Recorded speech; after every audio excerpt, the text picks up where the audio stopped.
Hello, everyone. Today I'm going to talk about transactional leadership. It's a style of leadership that doesn't always get the attention it deserves, but it's very important in technical and compliance driven settings. In particular, I'm going to look at how the styles help people make moral choices in IT, information systems. I want to show you by the end of this presentation how the structure works, how it maintains its accountability and the consistency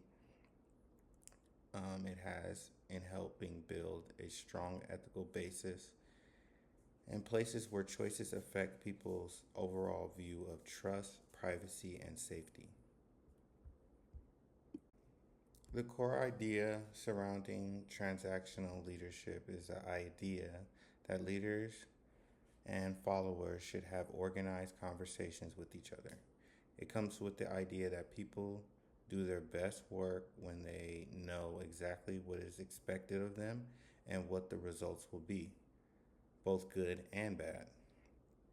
Transactional leadership, according to Sanders and Hopkins and Gilroy, 2003, is based on getting things done, following rules, and paying followers for meeting performance standards.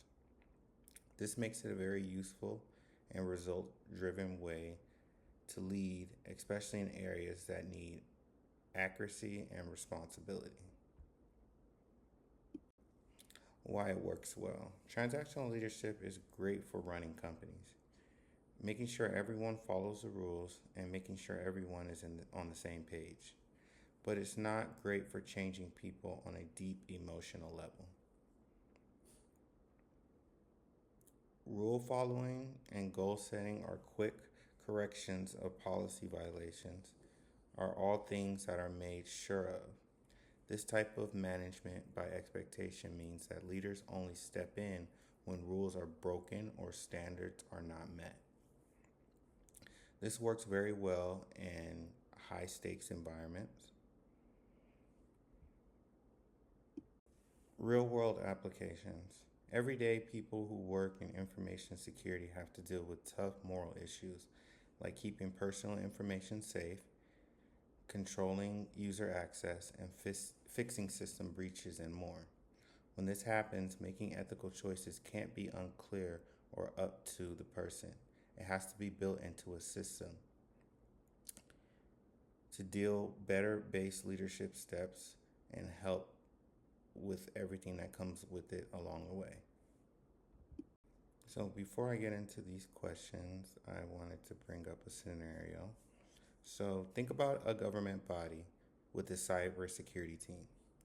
The leader has a strategy that says sending data without encryption is illegal.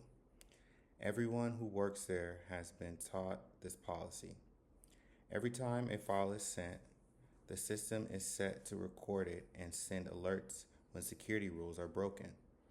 The system will instantly alert you if there is a breach, like when a user sends a file without encrypting it. The boss then does what was planned, which could be retraining, a formal warning, or short term suspensions. This transactional leadership work because everybody who works in the organization knows the rules, the consequences for doing the wrong behavior. It sets clear goals for everyone, and there's close supervision going on within the organization, and action is being taken when these rules are broken. So it creates a cohesive system within the organization that's rule based and transactional. So the two questions, I'm going to bring them up again, that I wanted to pose was, does enforcing compliance foster ethical mindset or merely a fear of punishment? So we talked a lot about how transactional leadership is about compliance and ethic and punishment and retraining. Um, do you guys feel like you know running a company or organization that way, especially in IT, just creates a lot of fear within employees? Do you think it's necessarily, positive, or, do you guys think it works good in an IT based environment?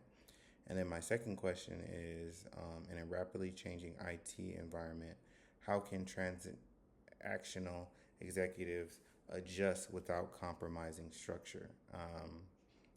Example I can think right there is like articles that I've seen about how Gen Z, um, workers that are coming into the workforce, um, basically, wanting to run things their own way, and how, millennial or boomer bosses don't really like, their attitude towards work, or their look at the rules, or their sense of work ethic can change. And, I feel like this type of leadership style will directly conflict with, um, a lot of younger workers coming into the professional adult world, because in a lot of ways, IT, you have to be strict because there's so many laws that govern, online and internet behavior. Like me being in healthcare, HIPAA is a big one. Um, the Data Privacy Act. These things are serious, and you know, at the hospital that I work with, that's why I use government as an example. This really is important, and primarily this is how healthcare is ran, because the ramifications behind this type of, violating this type of behavior is, criminal, financial, and it could turn into huge losses and lawsuits for the organization.